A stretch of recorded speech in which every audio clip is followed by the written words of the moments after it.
Greetings, I'm the Wandering Beekeeper. Welcome to Space Station. This is the first station in this series. Rethinking the title I'd given it, it's got loaded connotations. So this is the Overworld Space Station that I have, at this point, reached a point of a level of maturity with that it's time to move on. So we're going to take a tour. This is the original hub. I've removed the arrival block. First things I did. Each sector is color-coded. You'll find the color scheme repeating in the crew quarters for the crew chiefs. You'll see it in the corridors and in the command sector. I'm going to start by walking out onto the docks. Decompression warning, we are fully suited.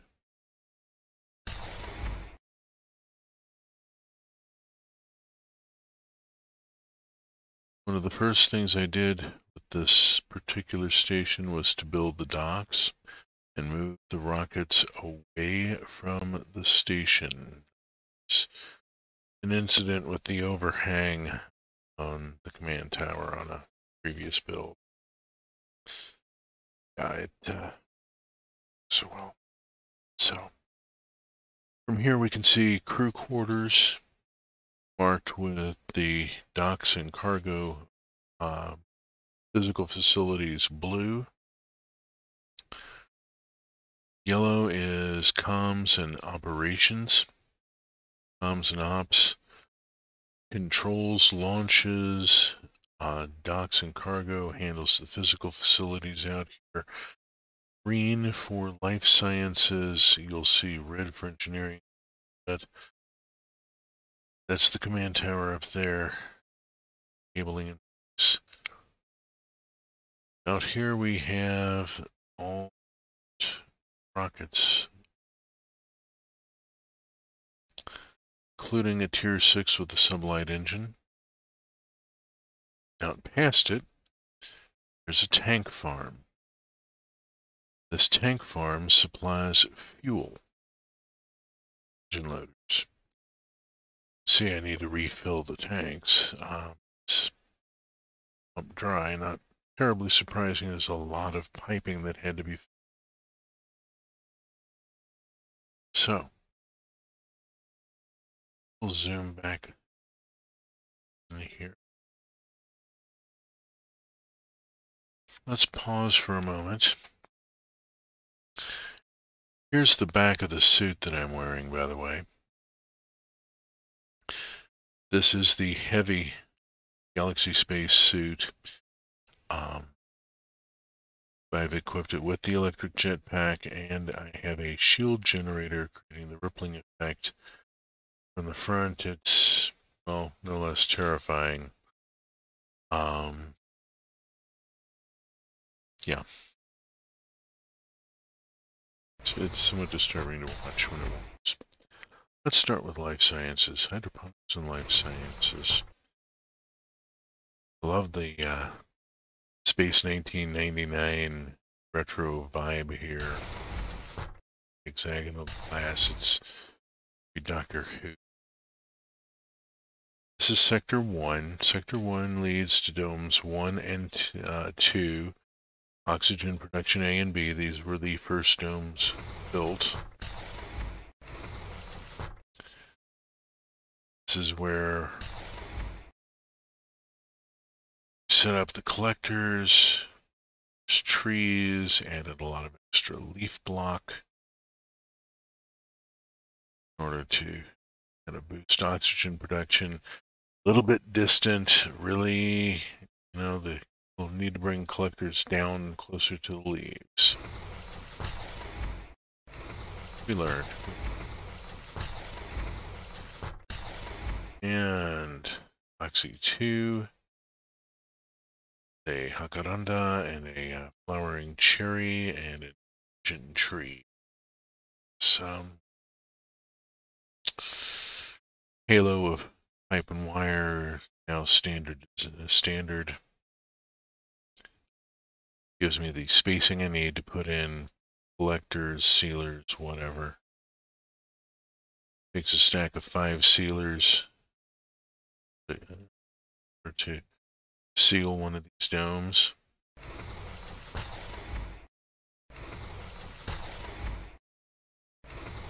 Sector 2.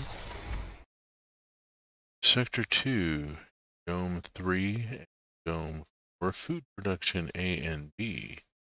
Food production A gives us a number of things. First off, we're now using a aerial halo of leaf block under the leaf collectors in order to optimize collection. This also clears space down below for putting in crops. This is predominantly wheat, soybean. Find a great deal of soy products in the food system. There's no livestock up here, so the meat is all soy. The honey, however, is real. We need to reset our bee.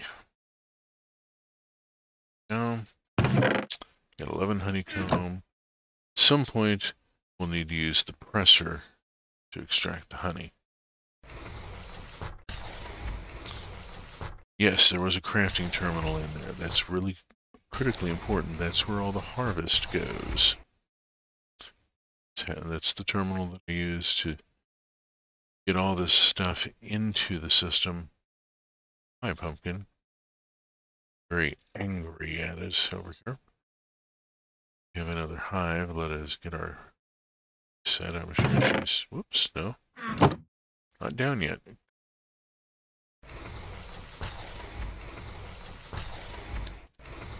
Sector 3. This is the last part of life sciences. We left a port here because some people like to stand and stare out at the stars. Food production C, and the experimental crops. Stuff that wouldn't go anywhere. It's experimental crops sound a bit miscellaneous.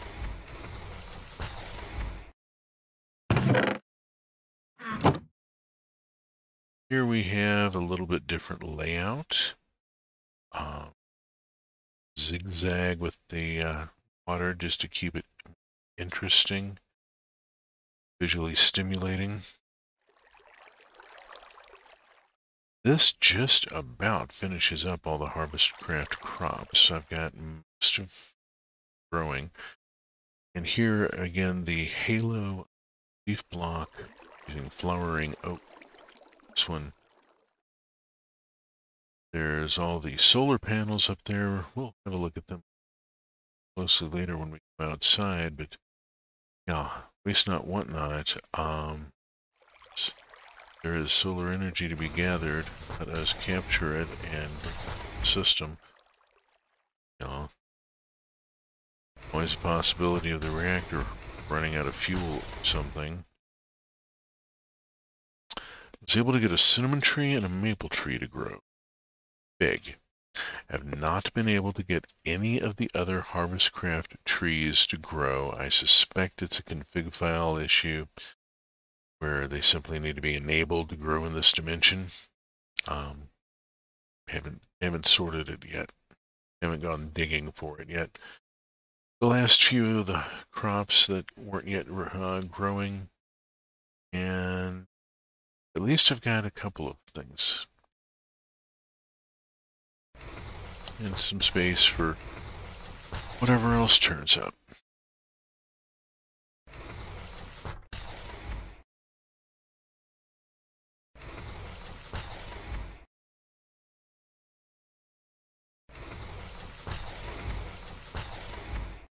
Pause in the hub a moment here. We're going to be going into the crew quarters next.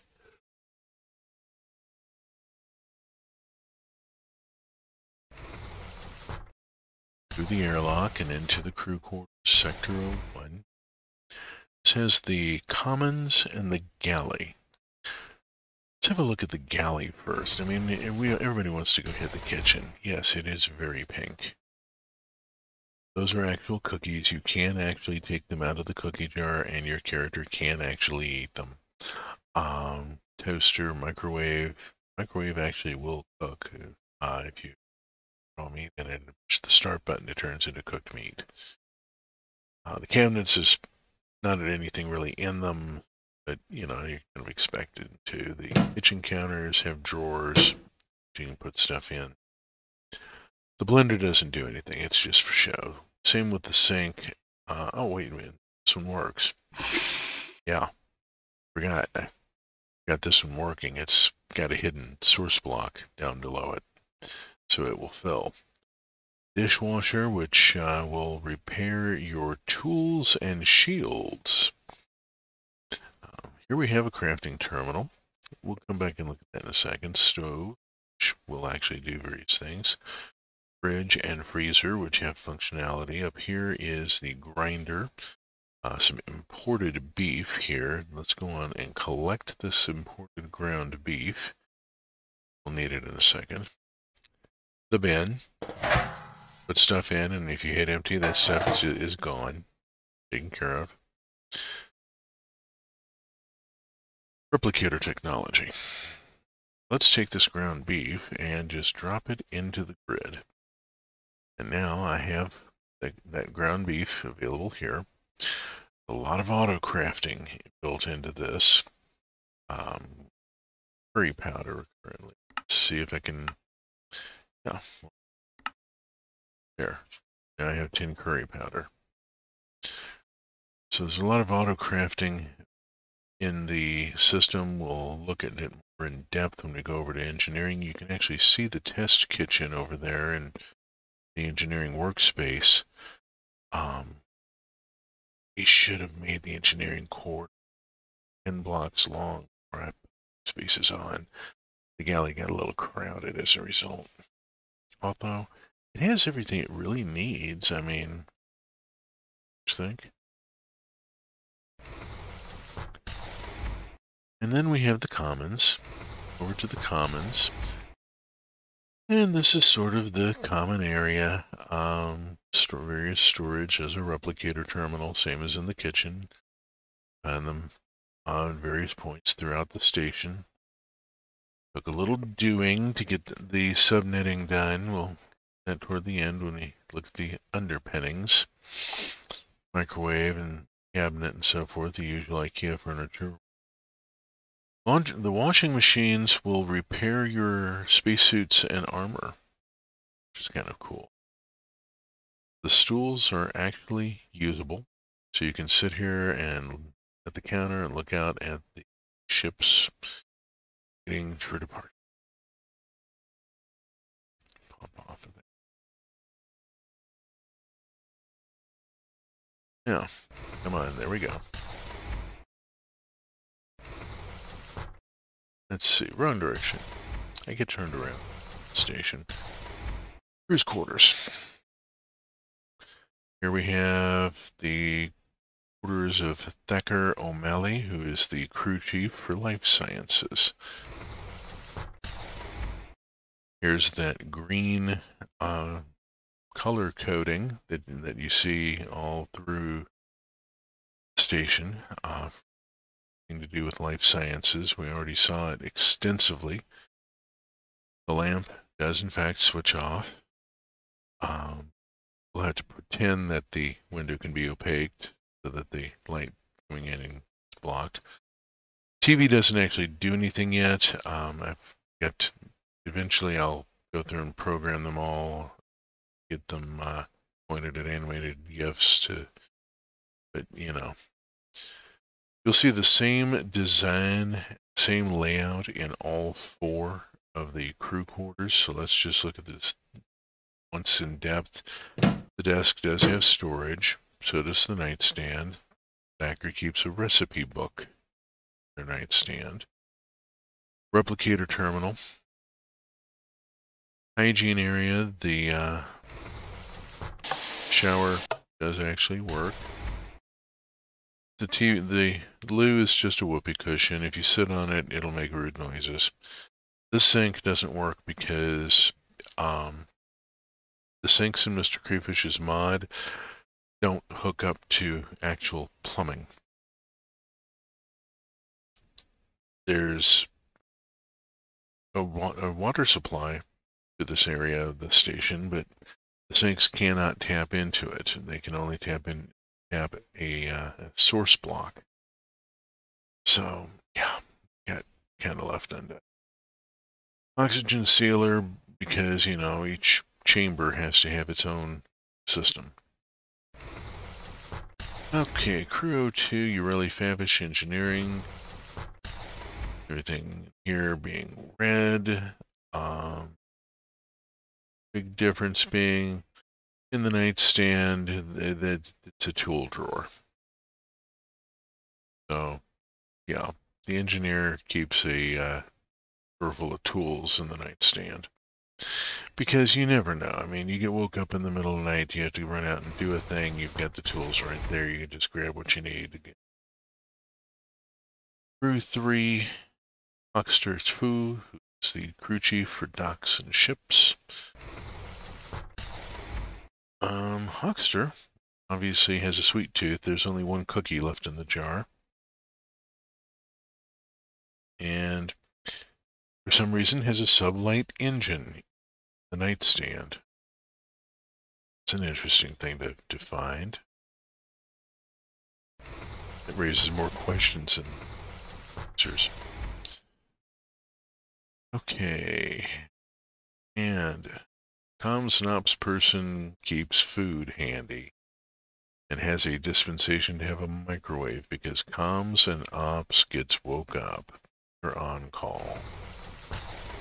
Crew chief is probably the most likely to get woken up. Second, engineering. Let's go look at engineering.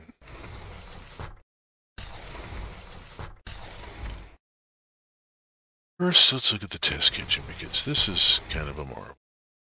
We'll gloss over this, it's for show. This is where the real stuff happens. Standard crafting terminal.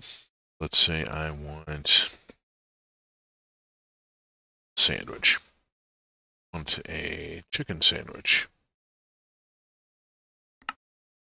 Okay. Boom. I have a chicken sandwich. It's that simple. It really is that simple. Because I have a lot of things set up with auto crafting.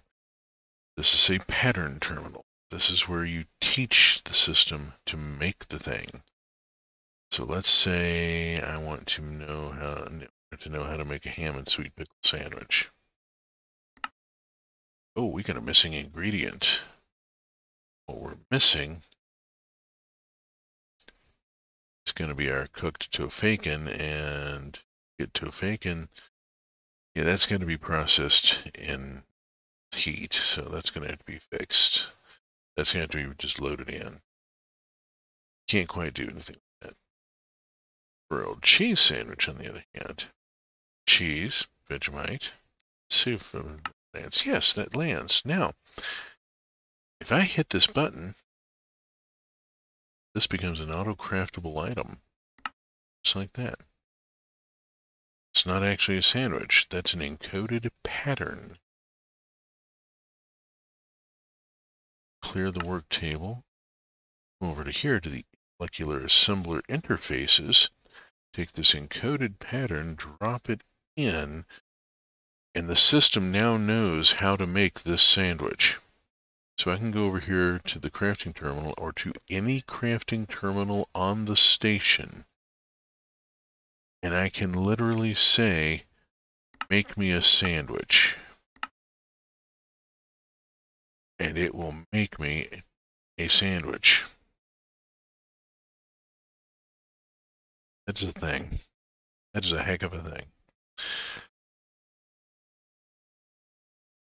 You can use auto crafting for so much. I've barely even scratched the surface. Another auto crafting setup over here. Important thing over here is the spacesuit maintenance with the mod table, because this mod table is how you add functionality to your suit. Suit that I am wearing at the moment, the helmet has a night vision module in it. The chest plate has an electric jet pack attached. That's all done at this modification table. The rest of the workspace is for decoration, let's face it. Over here is an energy storage module, and this is where you charge the suit. Each piece of the suit goes in the upper part here and stays there until it's fully tanked up and we're on it. I'm in creative mode, so I won't be ticking down charge. This energy storage module is tapped into the station main, so it's got all the power it could possibly need. Let's go see how the sausage is made. Welcome to main engineering. It started with the reactor. Fairly good sized reactor, 5x5, running with a big RF buffer, which is sitting actually pretty full. There's a steady drain, but, you know, and the reactor's keeping up. It's keeping up with just fine. Fuel feed is really simple. It's a chest with a hop. Waste comes out and is pumped out by a redstone engine into this chest here. You won't see anything in it because it's then immediately pushed by this redstone engine up to an auto-crafting workbench that accumulates the cyanite as it comes out of the reactor and crafts it into plutonium, essentially regenerating the waste into reactor fuel. Plutonium can be fed back into the reactor later on.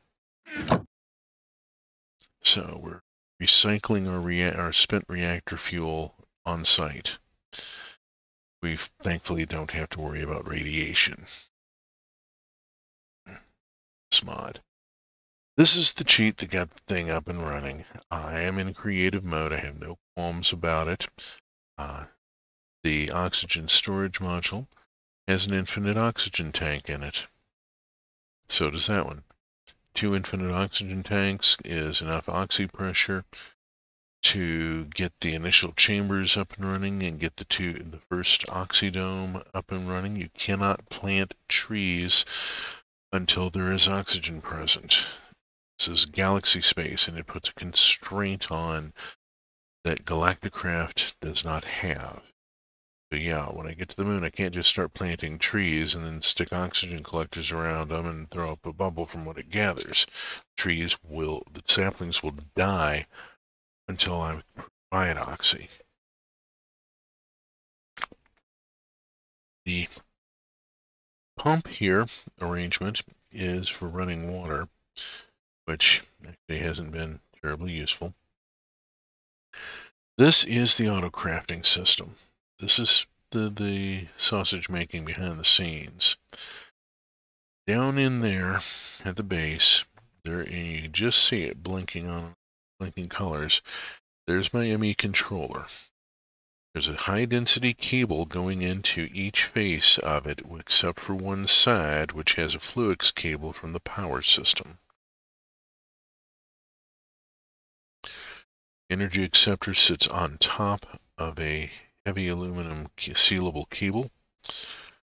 You'll see that goes into the batteries. Batteries go into the ME system, keeping it up and running. The drives are on their own subnet. If I need to add more drives, it's not really a big deal. Install the types on that one. Whoop-de-doo, I got 2 full chassis full of 64Ks. We're in creative mode. Let's just run crazy with it. If I ever need more space, I can just put a couple more chassis on, load them up with drive units, They're sitting on a private subnet that has a lot of address space still left. The blue cable goes up through specifically for these molecular assembler arrays, and that one way there at the ceiling to the 3 clusters and then the extras up there. The light gray goes to the CPUs, and each of which has 5 coprocessors, 2 64K storage units, and a monitor. Heavy duty. I mean, let's not waste horsepower. Let's not spare the horsepower here. Let's pile it on. We're in creative mode. And then one array here of 8 interfaces and 8 assemblers, which takes up the rest of the address space on this cable. What you can't see from up here very easily, squint just a little bit, we can see the red cable back in there. The red cable is the engineering data bus. The green cable is the general data bus going out. Command center and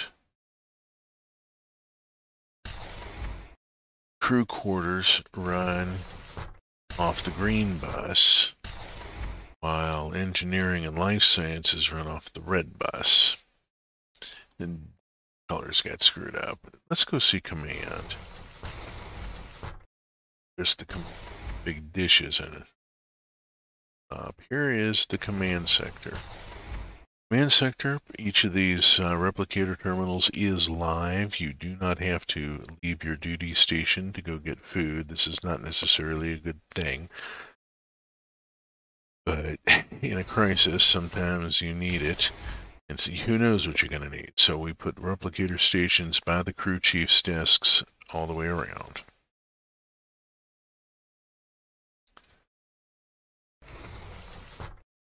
This gives you, like here for life sciences, we got a view out across the domes. Engineering looks back to, well, not much. It's not very scenic. Docks and cargo looks out to the crew quarters, and comms and ops overlooks the docks. Actual operations are happening.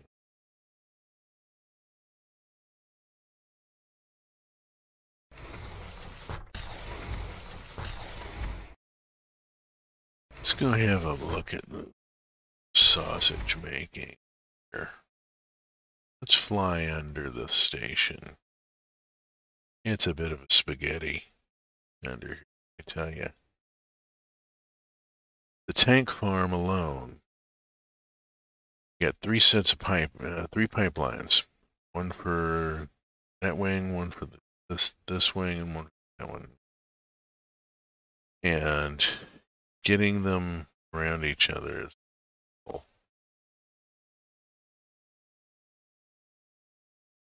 You got power for the fuel loaders coming in on that cable. Slow down here. This way. So yeah, here we have all the stuff that makes the crew quarters work. The power and oxy to their oxy sealers, the Fluix line here that takes it takes a channel off the main data bus, goes up to the replicator station, crew quarters. Water that comes out here and then just doesn't go anywhere. Oh well. I've been profligate with the dense cable. That stuff is expensive in a survival world.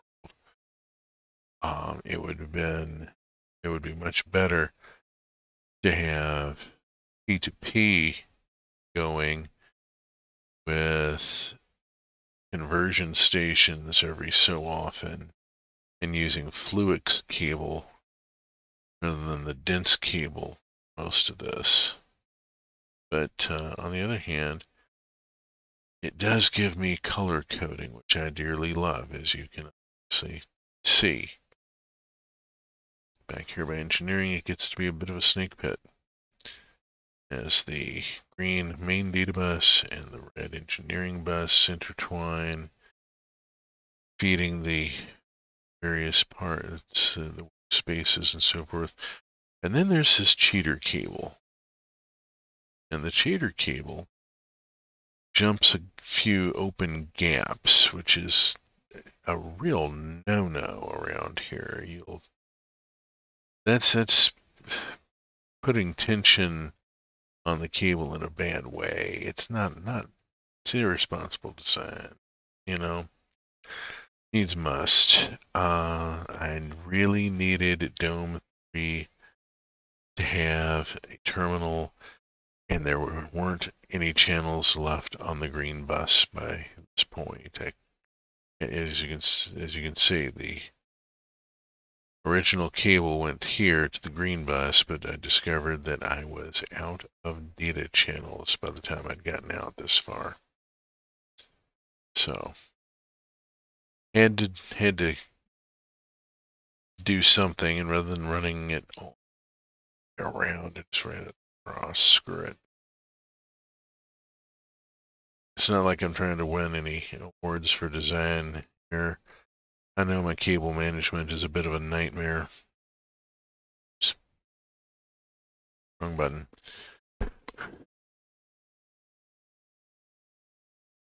We'll have a look at some of the stuff up here, because this gets all sorts of interesting. We got the green bus coming up here, and we've got a separate fluix takeoff for each of those 4 terminals. Each one has its own dedicated fluix cable to make sure that we don't have channel issues.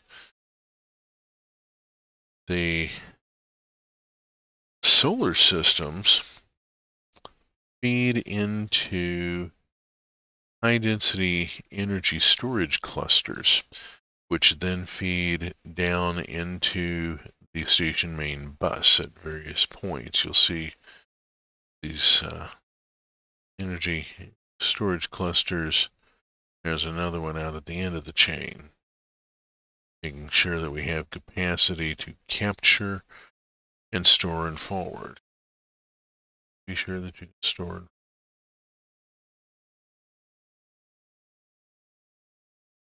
It gets all sorts of interesting when you start bouncing around out here. Get the Deep Space Nine theme going through my head sometimes. But this station is done. I'm going to take that Tier 1 rocket over on the launch pad. That one there. I'm going to head to the moon, because that's the next step out from Earth.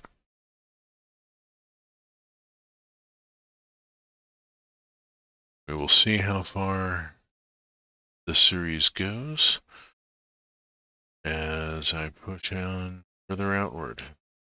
At some point inward, because there's Venus and Mercury to contend with. That's going to be quite a challenge. Looking forward to it. This has been a tour of Station 1 of the expansion series. I'm the Wandering Beekeeper. Thank you for joining me.